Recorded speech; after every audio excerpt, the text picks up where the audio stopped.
Welcome to Tenor Tech, where I solve the problems you didn't even know you had. You'll start by making sure you can change settings. If you're not an administrator, sign into an admin account now. Once signed in, right-click an empty area of the desktop and choose Personalize to open appearance settings. Make sure your desired image is accessible. Remember the folder path and image format, JPG, PNG, BMP. This step begins the change. By opening Personalization, you're ready to pick desktop background without digging through control panel menus.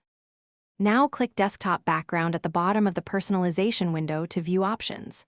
Use Browse to navigate to the folder containing your image and click the files you want.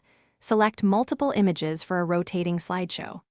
Next, pick a picture position. Fill preserves focal point, Fit keeps aspect ratio, Stretch forces full screen, Tile repeats small images, and center places without scaling. Make sure to preview how the image aligns with your icons and taskbar for the best visual result. Once you've chosen image, S, and position, set an interval if using multiple pictures, then click Save Changes to apply immediately.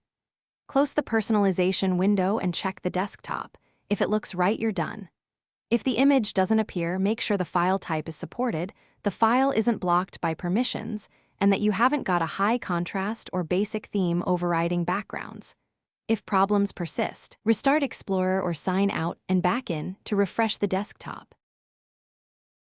Thanks for watching. Subscribe to keep your life in tune.